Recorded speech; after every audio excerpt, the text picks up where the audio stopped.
భారత సార్వత్రిక ఎన్నికలు జరుగుతున్న వేళ అందరి చూపు ఢిల్లీ మీదే ఉంది. ఢిల్లీలో జరుగుతున్న రాజకీయ పరిణామాలు ఇప్పుడు దేశవ్యాప్తంగా చర్చనీయాంశంగా మారాయి. అరవింద్ కేజ్రీవాల్ అరెస్టు, ఆ తర్వాత ఆయన విడుదల, రాహుల్ గాంధీకి వస్తున్న ప్రజాదరణ, వీటన్నిటితో ఢిల్లీలో బీజేపీ పీఠం కదులుతుంది అన్న వార్తలు మనకి ఇప్పుడు చర్చనీయాంశంగా మారాయి. అసలు ఢిల్లీ రాజకీయం ఎలా మారుతుంది, దాని ప్రభావం దేశవ్యాప్తం పైన ఏమన్నా ఉందా ఉండదా అనే అంశాలు మాట్లాడుకుందాం. నేను Chetan, mic TV. Kejriwal ji Congress party का बटन दबाएंगे और मैं आम आदमी पार्टी का बटन दबाऊंगा. ఢిల్లీ మొత్తం 7 పార్లమెంటరీ నియోజకవర్గాలు ఉన్నాయి. నిజానికి ఢిల్లీలో జరుగుతున్న ఈ 7 నియోజకవర్గాల ఎన్నికలు మే 25వ తేదీ జరగబోతున్నాయి. ఆ తర్వాత కేవలం ఒక ఫేజ్ ఆఫ్ ఎలక్షన్స్ మాత్రమే ఉంటాయి. అది జూన్ 1వ తారీఖు జరిగే ఎలక్షన్స్ మాత్రమే ఉంటాయి. నిజానికి ఢిల్లీలో జరిగే రాజకీయాలు లేదు ఢిల్లీలో జరిగే ఎలక్షన్స్ దేశాన్ని ఇంపాక్ట్ చేయనప్పటికీ అది ఖచ్చితంగా దేశం మొత్తం మీద చర్చనీయాంశంగా మారుతుంది అనడంలో ఎటువంటి సందేహం లేదు. ఎందుకంటే అక్కడ మోదీ వర్సెస్ అరవింద్ కేజ్రీవాల్ వార్ ఎప్పుడైతే, ఆ ఫైట్ ఎప్పుడైతే జరుగుతుందో అది దేశం మొత్తాన్ని ఆకర్షిస్తుంది. అరవింద్ కేజ్రీవాల్ని అరెస్ట్ చేయడం, ఆ తర్వాత ఆయన జైలు నుంచే పాలనని కొనసాగించడం, ఆ తర్వాత సుప్రీంకోర్టు ఆయనకి స్పెషల్ గ్రాంట్ ఇవ్వడం, బయటికి రావడం, బయటికి వచ్చిన తర్వాత అరవింద్ కేజ్రీవాల్ నేను మళ్ళీ జైలుకి వెళ్లకుండా ఉండాలంటే మీరు ఖచ్చితంగా ఈవీఎం బటన్ మీద ఆప్కి ఓటేయండి, కాంగ్రెస్ పార్టీ ఆప్ని గెలిపించండి అని అరవింద్ కేజ్రీవాల్ చెప్పడం ఒక సంచలనాత్మకంగా మారింది. నిజానికి ఇలాంటి స్టేట్మెంట్ భారత రాజకీయాల్లో మనం ఎప్పుడు వినుండం.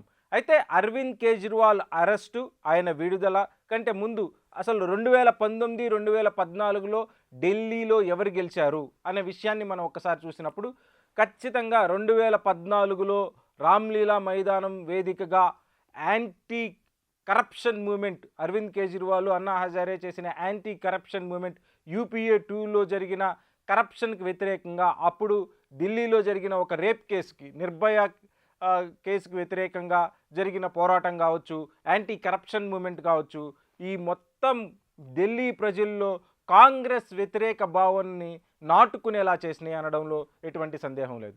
ఆ తర్వాత అందుకే 2014 ఎన్నికలు వచ్చే నాటికి మొత్తం సీట్లన్నీ ఢిల్లీలో ఉన్న 7 పార్లమెంటరీ సీట్స్ బీజేపీయే కైవసం చేసుకుంది. 2019 వచ్చేసరికి అరవింద్ కేజ్రీవాల్ ముఖ్యమంత్రిగా ఉన్నారు. 2015లో క్లియర్ మెజారిటీతో అరవింద్ కేజ్రీవాల్ గెలిచినప్పటికీ ఢిల్లీ వేరు, పార్లమెంట్ వేరు అని అక్కడ ప్రజలు తీర్పునిచ్చారు. 2019లో ఆప్ పోటీ చేసింది, కాంగ్రెస్ ఇండివిజువల్గా పోటీ చేసింది. ఇప్పుడు ఆ 2 పార్టీలు కలిసి పోటీ చేస్తున్నాయి. బీజేపీ 7 స్థానాల్లో పోటీ చేస్తే కాంగ్రెస్ 3 స్థానాల్లో, అలాగే ఆప్ 4 స్థానాలు, ఈ 2 పార్టీల ఎలియన్స్ కలిసి ఇప్పుడు ఎలక్షన్స్కి వెళ్ళినాయి. ఈ ఎలక్షన్స్లో ఖచ్చితంగా బీజేపీ వర్సెస్ ఈ ఎలియన్స్ పెద్ద ఫైటే ఉండబోతుంది. అయితే ఇక్కడ బీజేపీకి కన్నా ఈ ఎలియన్స్కే కొద్దిగా అడ్వాంటేజ్ ఎక్కువ ఉంది. అంటే అన్ని నియోజకవర్గాల్లో కాదు, కొన్ని నియోజకవర్గాల్లో అట్లీస్ట్ సగం చీలబోతుంది. ఢిల్లీ నియోజకవర్గాలు పూర్తిగా 7కి 7 బీజేపీకి వచ్చే అవకాశాలే లేవు అనేది స్పష్టంగా అర్థమవుతుంది. కాంగ్రెస్ వాళ్ళు తీసుకున్న ఒక స్లోగన్ సౌత్ మే సాఫ్, నార్త్ మే హాఫ్ హాఫ్ అని ఎట్లా వాళ్ళని మోరల్గా డిమోరల్ చేస్తూ వస్తున్నారో అట్లా మనం ఢిల్లీ చూసినప్పుడు ఖచ్చితంగా హాఫ్ అయ్యే అవకాశాలు కనిపిస్తున్నాయి. ఎందుకంటే ఈ 7 నియోజకవర్గాల్లో 4 ఆప్ పోటీ చేస్తుంది, 3 కాంగ్రెస్ పోటీ చేస్తుంది. కాంగ్రెస్ పోటీ చేస్తున్న నియోజకవర్గాల్లో తక్కువ వచ్చే అవకాశాలు ఉన్నప్పటికీ ఆప్ పోటీ చేసే నియోజకవర్గాలు ఖచ్చితంగా ఈ ఎలియన్స్ కైవసం చేసుకునే అవకాశం ఉంది. ఆప్ న్యూఢిల్లీలో పోటీ చేస్తుంది, సౌత్ ఢిల్లీలో పోటీ చేస్తుంది, వెస్ట్ ఢిల్లీ, ఈస్ట్ ఢిల్లీలో ఆప్ పోటీ చేస్తుంది. Congress Chandni Chowk, north east Delhi, north west ఢిల్లీలో కాంగ్రెస్ పోటీ చేస్తుంది. అయితే ఇక్కడ మనకి చాలా కీలకమైన వ్యక్తులు ఈ ఢిల్లీ బరిలో ఉన్నారు. వాళ్ళలో ముఖ్యమైన వాడు కన్నయ్య కుమార్. కన్నయ్య కుమార్ మనందరికీ తెలుసు, జేఎన్యూలో విద్యార్థి నాయకుడిగా ఎదిగిన నాయకుడు. ఆయన విద్యార్థి దశ నుంచి దేశవ్యాప్తంగా ఆకర్షించబడ్డవాడు. ఈ కన్నయ్య కుమార్ ఇండియన్ నేషనల్ కాంగ్రెస్లో చేరిన తర్వాత కాంగ్రెస్ నుంచి ఢిల్లీ నుంచి, నార్త్ ఈస్ట్ ఢిల్లీ నుంచి ఆయన పోటీ చేస్తున్నాడు. అయితే ఇదే నియోజకవర్గంలో బీజేపీకి చెందిన మనోజ్ తివారీ పోటీ చేస్తున్నాడు. ఆయన ఆధ్వర్యంలోనే అక్కడ ఢిల్లీలో అనేక ఎలక్షన్స్ బీజేపీ గెలిచింది. ఆయనకి ఢిల్లీ మీద చాలా గట్టి పట్టే ఉంది. అయితే ఇక్కడ కన్నయ్య కుమార్కి కొద్దిగా వ్యతిరేకత ఉన్నప్పటికీ కాంగ్రెస్, రాహుల్ గాంధీ, ఆప్, కేజ్రీవాల్కి ఉన్న అడ్వాంటేజ్ ఈయనకి కలిసి వచ్చే అవకాశం ఉంది. ఇక బీజేపీ ముఖ్యమంత్రిగా పాలించిన సుష్మా స్వరాజ్ కూతురు ఈసారి బీజేపీ నుంచి బరిలో ఉన్నారు. భారతదేశం నుంచి పారిపోయిన లలిత్ మోడీ కేసుని ఈమె ఎప్పుడైతే వాదిస్తుందో ఈమె మీద ఒక బాణాన్ని సంధించింది. అయితే ఇక్కడ మనం ఆలోచించాల్సిన విషయం ఏంటంటే అరవింద్ కేజ్రీవాల్ వచ్చిన తర్వాత భారత రాజకీయ ముఖ చిత్రం పూర్తిగా మారిపోయింది.